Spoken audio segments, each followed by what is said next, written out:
Donasi dakwah Yufid. Yuk berikan amal jariah terbaik Anda untuk dakwah dan pendidikan Islam.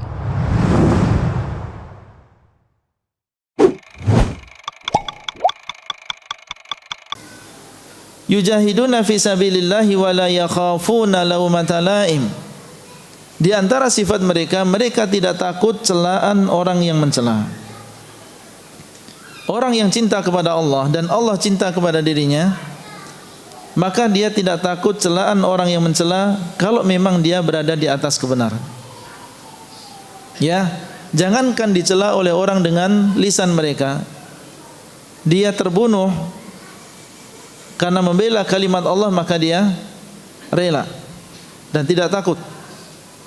Ya, kalau hanya sekedar dicela, ya diumpat atau diremehkan karena dia melakukan atau menghidupkan sunnah, maka ini sesuatu yang ringan bagi mereka. Jangankan dicela, ya mereka dibunuh karena mereka berpegang teguh dengan tauhid, berpegang teguh dengan sunnah, maka ini adalah sesuatu yang biasa bagi mereka, dan ini adalah konsekuensi dari keimanan mereka kepada Allah dan juga Rasulnya.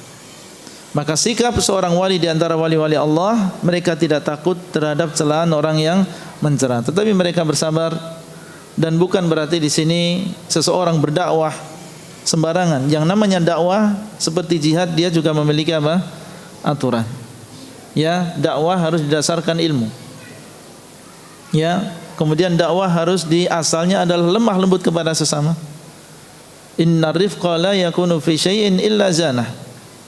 Ya, kelemah lembutan tidak ada dalam sesuatu kecuali dia akan menghiasinya.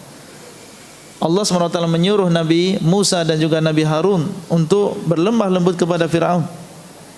Faqula lahu qawlan layyinan. Hendaklah engkau mengucapkan kepada Fir'aun, kalian berdua mengucapkan kepada Fir'aun ucapan yang baik, yang lembut. Karena diharapkan dengan kelemah lembutan kita di dalam berdakwah, hikmahnya kita di dalam berdakwah, maka manusia akan mudah masuk ke dalam agama ini. Mudah bagi mereka untuk mengikuti sunnah Rasulullah SAW. Harus didasarkan ilmu dan juga harus disertai dengan kelemah lembutan. Demikian pula orang harus bertahap. Ya, harus mengikuti bagaimana dahulu Rasulullah SAW berdakwah. Diprioritaskan tentang masalah tauhid, masalah akidah. Baru setelah itu diajarkan tentang masalah salat. Ya, kemudian masalah zakat dan seterusnya. Karena agama Islam ini adalah agama yang luas dan di sana ada inti dari agama Islam, maka inilah yang kita ajarkan terlebih dahulu kepada orang lain. Termasuk ketika kita mengajari kepada keluarga, mengajarkan kepada anak, yang mendakwai manusia di masjid atau mendakwai manusia di masyarakat kita, maka yang pertama kali kita dahulukan adalah masalah tauhid, masalah akidah. Jadi dakwah ada ilmunya. Ya, bukan berarti tidak takut celaan orang yang mencela kemudian sembarangan. Termasuk di antara ilmu dalam berdakwah yang namanya amar ma'ruf nahi munkar, ini ada tingkatan-tingkatannya. Sebagaimana sabda Nabi SAW, "Man ra'a minkum munkaran falyughayyirhu bi yadihi, fa illam yastati' fa bi lisanihi, fa illam yastati' fa bi qalbihi, wa dzalika adhaful iman." Barang siapa di antara kalian yang melihat kemungkaran, maka hendaklah dia rubah dengan tangannya. Dan maksud dengan tangannya di sini adalah dengan kekuasaannya. Kalau memang kita memiliki kekuasaan, maka silahkan kita merubah kemungkaran dengan kekuasaan yang kita miliki. Kita berkuasa di rumah kita sebagai seorang kepala keluarga. Ada kemungkaran di rumah, maka ini daerah kita. Mau kita ambil, mau kita buang, karena ini adalah kemungkaran, ini adalah hak kita.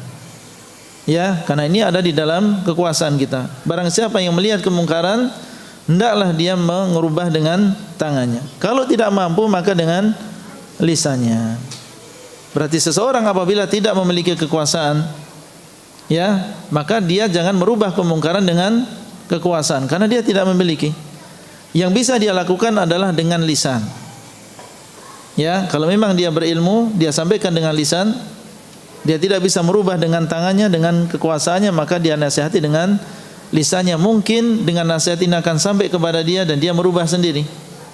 Ya, adapun seseorang merusak, ya, atau mengobrak-ngabrik sebuah tempat yang dianggap itu adalah maksiat, padahal dia bukan orang yang berwenang, bukan orang yang memiliki kekuasaan, maka ini bukan termasuk fikih di dalam beramar ma'ruf nahi mungkar. Ya, yang bisa dia lakukan kalau dia memang tidak memiliki kekuasaan adalah mengingatkan saja, mendatangi, kemudian kita sampaikan dengan lisan. Ya.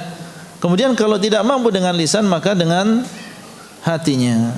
Fa illam yastati' fa biqalbihi, kalau dia tidak mampu maka dengan hatinya. Wa dzalika adhaful iman, mengingkari dengan hati maksudnya adalah membencinya. Dengan lisan kita tidak mampu, dengan kekuasaan kita tidak mampu, maka kita mengingkari dengan hati kita. Kita benci dengan kemungkaran tadi, kita benci dengan kesyirikan, kita benci dengan orang yang menyembah kepada selain Allah. Harus ada di dalam hati kita perasaan benci tadi. Kalau tidak ada perasaan benci, maka tidak ada setelahnya keimanan. Ya, makanya beliau mengatakan wa dzalika adhaful iman, kebencian yang ada dalam hati yang tidak disertai dengan merubah kemungkaran dengan kekuasaan dan juga lisan, ini adalah tingkatan iman yang terakhir. Maka harus ada kebencian di dalam hati kita, dan kebencian ini bisa bertambah, bisa berkurang. Ya, bisa lemah, bisa menguat. Maka ini adalah termasuk fikih di dalam beramar ma'ruf nahi mungkar.